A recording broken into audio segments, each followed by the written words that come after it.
स्वागत है स्वीक ITI exam के यूट्यूब चैनल। दोस्तों आज जो मेरी क्लास होने वाली इलेक्ट्रिशियन थ्योरी की होने वाली है ITI फर्स्ट ईयर वालों के लिए है। वो आज आपके लिए जो मॉडल पेपर है स्टार्ट करने वाला वो आपके लिए जो क्वेश्चन है आपके लिए मिक्स क्वेश्चन होंगे। आप देख सकते हैं इस टाइप से जो आपका पेपर बनता है इस टाइप से होता है। ठीक है, 3 घंटे का आपको टाइम होता है इसमें। ठीक, लेकिन जो आपका मॉक टेस्ट है सेमेस्टर फर्स्ट का यानी कि फर्स्ट ईयर वालों के लिए होने वाला है। जो आगे की क्लास होगी उसमें मैं सेकंड ईयर वालों के लिए लाऊंगा। ठीक है, तो सबसे पहले मैं फर्स्ट ईयर वालों के लिए कंप्लीट कर रहा हूँ। तो इलेक्ट्रिशियन थ्योरी का जो आपको प्रैक्टिस सेट लाया हूँ पेपर फर्स्ट। ठीक है, जितने भी क्वेश्चन हैं आपके एग्जाम से रिलेटेड इंपॉर्टेंट क्वेश्चन बनते हैं। ठीक है, टॉप 25 क्वेश्चन होंगे इस तरह के क्वेश्चन जो आपके एग्जाम में, इस तरह का पेपर जो होगा आपके एग्जाम में आता है। ठीक है, तो इस क्लास को जितना हो सके अपने दोस्तों में शेयर करें और क्लास को पूरा देखिएगा। ठीक है, क्योंकि इंपॉर्टेंट क्वेश्चन है आपके एग्जाम में बनते हैं। क्योंकि जो आज की क्लास में जो क्वेश्चन होने वाले हैं सब ये आपकी बुक से ही हैं। ठीक है, सभी क्वेश्चन जो है आज आपकी बुक से लाया हूँ। और जो एग्जाम में जो पेपर वगैरह बनाते हैं वो ज़्यादातर क्या करते हैं, वो आपकी बुक से ही क्वेश्चन उठाते हैं। ठीक, अधिकतर क्या करते हैं आपकी बुक से ही क्वेश्चन उठा लेते हैं। और क्या जो स्टूडेंट होता है वो क्या कहता है कि जो बुक से क्वेश्चन नहीं आए, बुक से कुछ बाहर से आए, लेकिन नहीं, बुक से ही क्वेश्चन आते हैं। जो आपकी जो लैंग्वेज है थोड़ी चेंज कर देता है, ऑप्शन में थोड़ा सा हेर फेर कर देता है बस एग्जामिनर, बाकी कुछ नहीं करता। ठीक है, जो क्वेश्चन है वो आपकी बुक से उठाता है। अगर आप चाहे तो उन क्वेश्चन को अपनी बुक में भी देख सकते हैं। ठीक है, तो इसी तरह पड़ेगा जो आपको पेपर वगैरह आपको एग्ज़ाम में मिलेगा देखने के लिए। ठीक है, ये ना आपको ध्यान रखना है। तो इम्पोर्टेंट क्लास होगी, इस क्लास को जितना हो सके अपने दोस्तों में शेयर करें ताकि उनको भी इस क्लास का पूरा बेनिफिट मिल सके दोस्तों। ठीक है, आप वीडियो को शेयर नहीं करते हो, अपने दोस्तों में जरूर जितना हो सके इस वीडियो को शेयर करना। ठीक, तो चलिए आज क्लास को हम स्टार्ट करते हैं। कुछ न्यूमेरिकल वगैरह भी इसमें होने वाले हैं। ठीक है, वो सब मैं आपको करवाऊँगा। कुछ न्यूमेरिकल्स हैं, 1-2 न्यूमेरिकल होंगे और जो बाकी के न्यूमेरिकल्स वगैरह रह गए हैं, यानी कि इस एक क्लास और होगी इसके बाद जो प्रैक्टिस सेट होगा आपकी यही सेट होगा। उसके बाद एक क्लास में वो पूरा कंप्लीट हो जाएगा। उसके बाद फिर नए नए ऐसे जो इंपॉर्टेंट क्वेश्चन बनते हैं आपके एग्जाम से रिलेटेड वो मैं आपको करवाता चलूँगा। ठीक, चलिए तो क्लास को स्टार्ट करते हैं। तो पहला क्वेश्चन आप लोगों के सामने है कि निम्नलिखित में से कौन सी विद्युतीय मात्रा नहीं है। ये सब मैंने आपको पढ़ाया हुआ है। ठीक है, आपको यहाँ पर राइट आंसर बताना है। एक सेकेंड में आपको सही से यहाँ पर दिखा देता हूँ। अब ठीक है ना, अब यहाँ से आपको अच्छा दिखेगा। क्वेश्चन पूछ रहा है कि निम्नलिखित में से कौन सी विद्युतीय मात्रा नहीं है। ऑप्शन ए आपका वोल्टेज, बी है करंट, सी है दूरी या फिर डी पावर। 4 ऑप्शन आपके सामने, आपको राइट आंसर बताना है। विद्युतीय मात्रा नहीं है, विद्युतीय मात्रा की बात कर रहा है। बहुत ही आसान क्वेश्चन है, आप ऑप्शन देकर इसका अंदाज़ा लगा सकते हो। ऑप्शन देकर आप इसका अंदाज़ा जो है लगा सकते हो। ठीक है, चलिए राइट आंसर बताइए।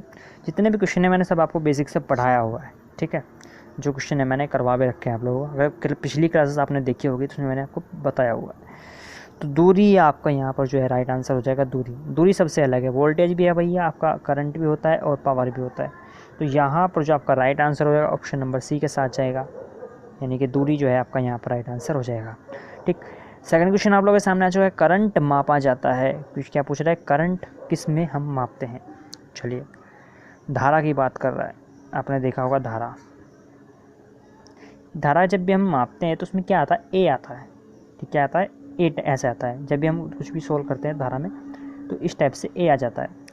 तो एक ए क्या होता है, तो ये क्या होता है आपका एम्पियर होता है। क्या, एम्पियर।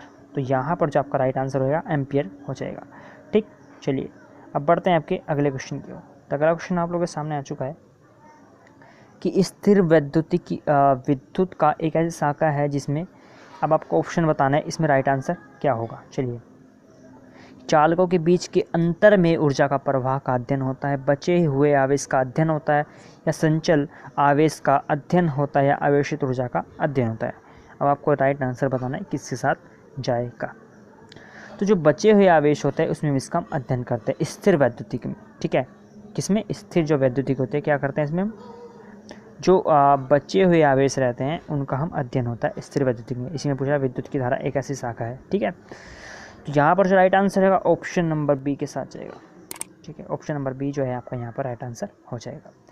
अब फोर्थ नंबर क्वेश्चन आप लोगों के सामने आ चुका है कि इंडस्ट्रियल अर्धचालक पदार्थ में कितने इलेक्ट्रॉन का संयोजकता कक्ष होता है। ऑप्शन ए है 1, बी है 2, सी है 4 या फिर डी 6। चलिए आपको राइट आंसर बताना है किसके साथ जाएगा। तो 4 आपका जो संयोजक कक्ष होता है वो 4 होता है। कितने, ऑप्शन नंबर सी जो है आपका यहाँ पर 4 होगा। ठीक, चलिए अब आता है आपका अगला क्वेश्चन।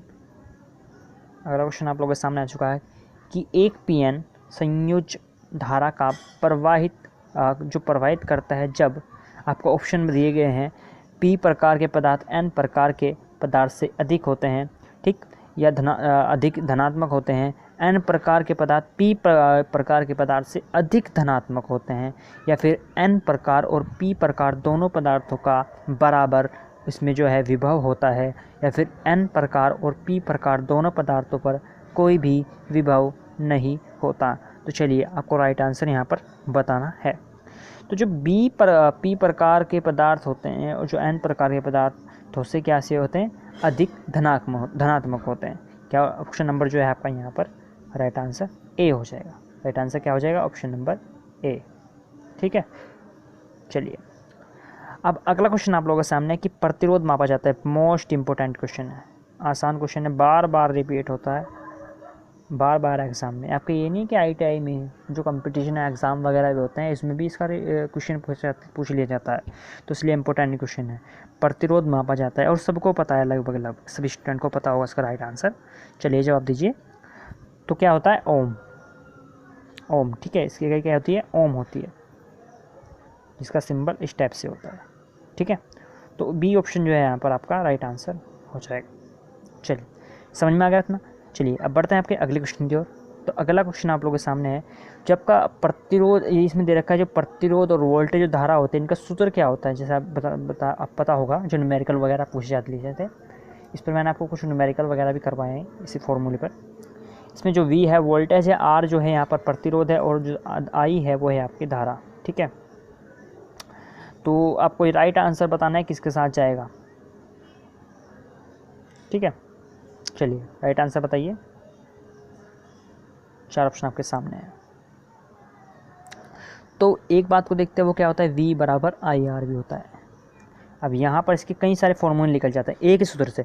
सबसे पहले तो हम निकालते हैं V बराबर IR, ठीक। अगर मुझे धारा का मान निकालना हो तो मैं क्या काम करूँगा, अगर मुझे I निकालना हो, ये I है, ये अगर मुझे ये निकालना हो तो मैं क्या काम करूँगा, जो R है इसको उसके बटे में ले जा लूँगा। तो क्या हो जाएगा मेरे पास, V/R बराबर I, ये हो चुका है। अगर मुझे R का मान निकालना हो तो मैं क्या काम करूँगा, इस I को इसके बटे में ले जा लूँगा V के, और R का मान निकल जाएगा। तो V/I बराबर R। अब आप देख सकते हैं इसमें किसका मान पूछ रहा है। चलिए अब आपको यहाँ पर दिख रहा होगा किसका मान इसमें पूछ रहा है। 3 फॉर्मूले आपके सामने हैं, I बराबर V/R, या फिर R बराबर V/I, या फिर V बराबर IR। चलिए आपको राइट आंसर बताना है किसके साथ जाएगा। तो इसमें I के फॉर्मूले ज़्यादा दे रखे हैं, I के दे रखे ना, तो इसमें आपको देखना है जो V, इसमें सबसे ऊपर क्या आ रहा है, V, I का मान, तो ये वाला फॉर्मूला इसमें लगाना है, यानी कि V बराबर I बराबर कौन सा, I बराबर V/R। तो ये फॉर्मूला इसमें सफिशिएंट है। तो यहाँ पर आपको जो देखना है कौन सा है, तो V/IR। तो ऑप्शन नंबर डी आपका जो है यहाँ पर राइट आंसर हो जाएगा। 3-4 फॉर्मूले बन जाते हैं, मैंने बताया V बराबर IR भी होता है, ठीक। और अगर R का मान निकालूँ तो V/I हो जाएगा। V हमेशा सब पे टॉप पर रहेगा, ठीक है, जो वोल्टेज होगा वो सबसे ऊपर रहता है, इतना आपको ध्यान रखना है। तो ऑप्शन नंबर डी जो है आपका यहाँ पर राइट आंसर हो जाएगा। चलिए अब अगला क्वेश्चन आप लोगों के सामने आ चुका है कि एम्पियर सेकंड इनमें से किसका मात्रक हो सकता है। चलिए 4 ऑप्शन आपके सामने है, आपको राइट आंसर बताना है किसके साथ जाएगा। तो आवेश जो है आपका यहाँ पर राइट आंसर होगा, आवेश, ठीक है। ऑप्शन नंबर डी आपका जो है यहाँ पर राइट आंसर हो जाएगा, ठीक है। इतना समझ में आएगा दोस्तों। चलिए अब बढ़ते हैं आपके अगले क्वेश्चन की ओर। तो 9th नंबर क्वेश्चन आप लोगों के सामने है, पूछ रहा है कि किसी परिपथ सर्किट में के लिए जिसमें 36 ओम के प्रतिरोध के माध्यम से 2 एम्पीयर की धारा प्रवाहित हो रही है, तो वोल्टेज सोर्स क्या होगा। न्यूमेरिकल आपको पूछा है। तो आर का मान आपको देख रखा है, यहाँ पर लिख देता हूँ 36 ओम। आर का मान कितना दे रखा है, 36 ओम, और आई आपको दे रखा है क्या, 2 एम्पियर। अब आपको क्या निकालना है, V निकालना है भैया आपको, V। अब R भी दे रखा है, I भी दे रखा है, निकालना क्या है, V। तो फॉर्मूला कौन सा लगेगा, V बराबर IR, ठीक है, जो हमने अभी पीछे जो क्वेश्चन गया उसमें पढ़ा। तो I की वैल्यू कितनी दे रखी है आपको, 2, यहाँ पर लिख देता हूँ 2 दे रखी है, और जो आर की वैल्यू कितनी दी है 36। तो जब मैं 2 गुना 36 करूँगा, 2 गुना 36, तो आंसर क्या निकल के आ जाएगा 72 वोल्टेज। तो ऑप्शन नंबर डी जो है आपका यहाँ पर राइट आंसर हो जाएगा। मैंने फॉर्मूला कौन सा लगाया इसमें, मैंने लगाया फॉर्मूला V बराबर IR। ठीक है, I की वैल्यू 2 रख दी, R की वैल्यू 36 रख दी, तो V की वैल्यू क्या आ गई 72। ये आपको समझ में आ गया। चलिए अब बढ़ते हैं आपके अगले क्वेश्चन की ओर। तो अगला क्वेश्चन आपके सामने है, चलिए आपको बताना है राइट आंसर किसके साथ जाएगा। चलिए दोस्तों, अब एक श्रृंखला परिपथ के 3 प्रतिरोध जिनका मान क्रम से 120 ओम, 270 ओम तथा 360 ओम है से बना कुल प्रतिरोध। अब ये श्रृंखला परिपथ क्या है, तो ये सीरीज़ की बात कर रहा है। सीरीज़ में जैसे हम इस टाइप से जो बोलते हैं सीरीज़ में, ठीक है, कोई भी प्रतिरोध होता है इस टाइप से, एक सेकेंड, यहाँ पर इस टाइप से, ये मैंने उसमें संधारित्र में बना देता, तो इस टाइप से जो आपका प्रतिरोध जुड़ता है वो इस टाइप से जुड़ता है सीरीज़ में, ठीक है। तो इसकी बात कर रहा है। तो इसमें क्या दे रखा है, एक दे रखा है आपको 120, और एक कितना दे रखा है आपको 270, और एक कितना दे रखा है आपको 330। तो आपसे आर का मान पूछ रहा है, क्योंकि कुल टोटल जो है प्रतिरोध आपसे पूछ रहा है कि टोटल प्रतिरोध कितना होगा।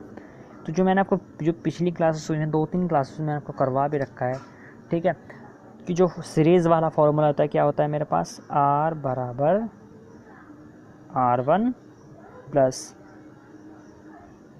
R2 प्लस R3, ये मेरे पास फॉर्मूला होता है। अब आपको R1 का मान कितना दे रखा है 120 प्लस R2 का मान कितना दे रखा है 270 प्लस, और R3 का मान कितना दे रखा है 330। तो आप जब इसका टोटल करेंगे तो ये 0, ये आएगा आपका 2, ये 7, तो 720 ओम जो है आपका यहाँ पर राइट आंसर हो जाएगा। ठीक है, आर का मान कितना निकल के जाएगा 720 जो है आपका यहाँ पर राइट आंसर निकल के आ जाएगा। तो राइट आंसर क्या होगा आपका, ऑप्शन नंबर सी आपका यहाँ पर राइट आंसर हो जाएगा। मैंने क्या बताया आपको, आर का मान कितना, मैंने फॉर्मूला कौन सा लगाया कि आर बराबर R1 plus R2 plus R3, ये मैंने फॉर्मूला लगाया। ठीक है, इतना आपको ध्यान रखना है। तो राइट आंसर क्या होगा आपका, ऑप्शन नंबर सी जो है आपका यहाँ पर राइट आंसर हो जाएगा। ठीक है, सीरीज़ की बात कर रहा था। अगर ये मैं बात करूँ पैरेलल यानी कि जो समानांतर होता है उसका क्या होगा, उसमें होगा 1/R बराबर, ये बराबर यहाँ पर दोबारा लिखता हूँ कि 1/R बराबर 1/R1 प्लस 1/R2। तो इस टाइप से चलता रहता है, R3 R4 इस टाइप से चलता रहता है।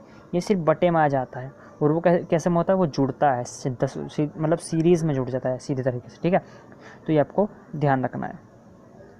चलिए अब बढ़ते हैं आपके अगले क्वेश्चन की ओर। तो अगला क्वेश्चन आप लोगों के सामने आ चुका है, देखिए। चलिए अगला क्वेश्चन आप लोगों के सामने आ चुका है, किरचॉफ का वोल्टेज नियम इनमें से किसके संरक्षण के नियम पर आधारित है। चलिए, किरचॉफ का वोल्टेज नियम इनमें से किसके संरक्षण के नियम पर आधारित है। राइट आंसर बताना है क्वेश्चन का आपको। तो ऑप्शन नंबर जो है आपका यहाँ पर बी आपका राइट आंसर हो जाएगा, ऑप्शन नंबर बी। ठीक है दोस्तों, जो इसमें से कुछ न्यूमेरिकल वगैरह जो छूटे हैं वो मैं आपकी अगली क्लास में कहूँगा, क्योंकि यहाँ पर स्क्रीन पर थोड़ी सी लिखने में दिक्कत होती है। ठीक है, जो पिछला 11वां क्वेश्चन गया और न्यूमेरिकल था, थोड़ा सा लंबा क्वेश्चन था, वो न्यूमेरिकल सोल्व करने में थोड़ा सा दिक्कत होती है इस पर करने में। तो जो अगली जो क्लासेस होंगी ये कंप्लीट करवाने के बाद में आपको जो कैमरा वगैरह है उसमें मैं आपको सभी से आपको अच्छे तरीके से समझा दूँगा। ठीक है, लेकिन यहाँ पर जो स्क्रीन पर थोड़ा सा लिखने में, यहाँ पर ड्रॉ करने में थोड़ी सी दिक्कत होती है, तो अपना को थोड़ा सा मैनेज करना होगा। ठीक है, कोई बात नहीं, जो न्यूमेरिकल वगैरह मैं सब आपको कंप्लीट करवा दूँगा, इसके ऊपर टेंशन लेने की कोई ज़रूरत नहीं है। ठीक है, चलिए, तो यहाँ पर पूछ रहा है क्या कि किरचॉफ का वोल्टेज नियम इनमें से किसके संरक्षण के नियम पर करता है, तो ऊर्जा के किस पे, ऊर्जा जो है आपका यहाँ पर राइट आंसर हो जाएगा, ऑप्शन नंबर बी आपका जो है यहाँ पर राइट आंसर हो जाएगा। ठीक है, अब अगला क्वेश्चन 13वां क्वेश्चन आप लोगों के सामने है कि विद्युतीय ऊर्जा का मात्रक क्या होता है। विद्युतीय ऊर्जा का मात्रक क्या होता है, किलोवाट घंटा। ठीक है, किलोवाट घंटा। चलिए अब बढ़ते हैं आपको अगले क्वेश्चन की ओर। तो यहाँ पर जो इसका राइट आंसर क्या हो जाएगा, बी ऑप्शन जो है आपका यहाँ पर राइट आंसर हो जाएगा। ठीक है, चलिए अगला क्वेश्चन आप लोगों के सामने कि किसी एक बिंदु पर मिल रहे सारे करंट का योग शून्य होता है, या किसका नियम है। चलिए कि किसी एक बिंदु पर मिल रहे सभी करंट का योग कैसा होता है, शून्य होता है। तो ये किसका नियम है, किसने ये नियम दिया था। चलिए तो किरचॉफ ने जो है आपका नियम दिया था, किरचॉफ करंट का नियम। ठीक है, किरचॉफ करंट लॉ। ठीक है, तो ऑप्शन नंबर ए आपका जो है यहाँ पर राइट आंसर हो जाएगा। चलिए अगला क्वेश्चन आप लोगों के सामने है कि 15वां क्वेश्चन, किसी प्रतिरोध के विद्युत ऊष्मारोधी का तापमान गुणांक है। चलिए ऑप्शन ए आपका धनात्मक तथा तापमान से मुक्त, बी ऋणात्मक तथा तापमान से मुक्त, सी ऋणात्मक तथा तापमान पर आधारित, अब डी ऑप्शन है आपका धनात्मक तापमान पर आधारित। चलिए तो ऑप्शन नंबर सी आपका जो है यहाँ पर राइट आंसर हो जाएगा। क्या, ऑप्शन नंबर सी आपका यहाँ पर राइट आंसर हो जाएगा, ऋणात्मक तथा तापमान पर आधारित। ऑप्शन नंबर सी आपका जो है यहाँ पर राइट आंसर हो जाएगा। अगला क्वेश्चन आप लोगों के सामने आ चुका है 16वां, किस पदार्थ का प्रतिरोध निर्भर करता है। जो पदार्थ प्रतिरोध है किस पर निर्भर करता है। चलिए तो लंबाई पर, क्रॉस सेक्शन क्षेत्र पर, पदार्थ पर, या फिर डी ये सभी। तो ऑप्शन नंबर डी आपका जो है यहाँ पर राइट आंसर होगा, इन तीनों पर यह निर्भर होता है। ठीक, चलिए अगला क्वेश्चन आप लोगों के सामने आ चुका है कि 2 म्यू फैराड के 4 संधारित्र एक श्रृंखला में जुड़ा है, सीरीज की बात कर रहा है, तो तुल्य विद्युत धारिता कितनी होगी। तो 2 ओम, 4 ओम, 6 ओम, फिर 8 ओम। तो 4 की बात कर रहा है, तो 8 जो है आपका यहाँ पर राइट आंसर हो जाएगा। ऑप्शन नंबर यहाँ पर जो आपका राइट आंसर होगा एक के साथ चला गया, 2, 4, 6 और 8। ठीक है, तो 8 यहाँ पर जो है आपका यहाँ पर राइट आंसर हो जाएगा। 4 की संधारित्र की बात कर रहा था ना, ठीक है, तो सीरीज़ में बात कर रहा है, तो यहाँ पर जो है आपका राइट आंसर हो जाएगा। ठीक, अब चलिए आपका बढ़ते हैं अगले क्वेश्चन की ओर। तो अगला क्वेश्चन आप लोगों के सामने है कि विद्युतीय सोल्डर मिश्रण है, इनमें से किस किस का मिश्रण होता है सोल्डर। चलिए और कितने प्रतिशत होता है ये भी आपको बताना है। तो बी जो है आपका यहाँ पर राइट आंसर हो जाएगा 50% लेड, और जो 50% यहाँ पर जो है 50% लेड और 50% टिन। कहीं कहीं पर दिया जाता है आपको जो लेड की मात्रा होती है 40% दे देता है, और जो टिन की मात्रा होता है वो 60% भी दे देता है। तो ये भी माना जाता है ठीक। ठीक है, तो ये आपको ध्यान रखना है, कहीं कहीं पर दिया जाता है, लेकिन वो उसमें क्या होता है, उसमें जो सोल्डर होता है, जो उसकी मतलब उसको कठोर बनाने के लिए उसमें लेड की मात्रा अधिक कम करनी पड़ती है। ठीक है, अगर आपको बराबर करना है तो लेड बराबर 50 और टिन भी आपको 50, लेकिन अगर उसको कठोरता बढ़ानी हो तो लेड की मात्रा आपको बढ़ानी होगी। ठीक है, अगर उसकी कठोरता घटानी हो सोल्डर की, तो उसकी जो लेड की मात्रा कम करती है, उसकी जो ऐसी सिचुएशन घटती और बढ़ती चली जाएगी। तो ये ऐसे सिचुएशन बनती रहती है, तो ये आपको ध्यान रखना है। लेकिन अगर इस टाइप से क्वेश्चन बने तो आपको 50% लेड रखना है और 50% ही टिन रखना है। ठीक है, तो यही आपका जो बुक में है वही कहा गया है कि इसमें जो लेड की मात्रा 50% रखनी है आपको, और जो टिन की मात्रा है वो भी 50% रखनी है, आधी आधी। ठीक है, तो ये आपका राइट आंसर हो जाएगा। लेकिन अगर क्वेश्चन बन जाए कि सोल्डर में अगर हमें जो उसकी कठोरता बढ़ानी हो, ठीक, तो फिर आपको ऑप्शन दिया जाए कि 50%, फिर आपको ये नहीं चुनना हो, फिर आपको चुनना होगा जिसमें लेड की मात्रा अधिक हो, ठीक, और टिन की मात्रा कम हो। क्योंकि जो लेड की मात्रा बढ़ाएंगे तो कठोरता बढ़ जाएगी, और लेड की मात्रा कम करेंगे तो कठोरता आपकी घट जाएगी। ये आपको राइट आंसर, ये आपको ध्यान रखना है। तो यहाँ पर जो आपका राइट आंसर होगा ऑप्शन नंबर बी के साथ जाएगा, 50% टिन, 50% लेड। चलिए अब 20वां क्वेश्चन आप लोगों के सामने आ चुका है कि एक 12 वोल्ट की बैटरी का खुला प्रतिरोध वोल्टेज होगा, किससे होगा, 12 वोल्टेज से कम होगा या जी अधिक होगा। चलिए राइट आंसर बताइए, 12 वोल्टेज से कम होगा या फिर अधिक होता, अधिक होगा, 12 वोल्टेज से अधिक होगा, अपर। चलिए अगला क्वेश्चन आप लोगों के सामने कि जब किसी इलेक्ट्रोलाइट में विद्युत धारा प्रवाहित होती है और कुछ रासायनिक क्रियाएं होती है तो इस विधि को क्या कहते हैं। इस विधि को क्या कहा जाता है? चलिए आपको राइट आंसर बताना है। तो विद्युतीय अपघटन इसको बोलते हैं। क्या बोलते हैं? विद्युतीय अपघटन।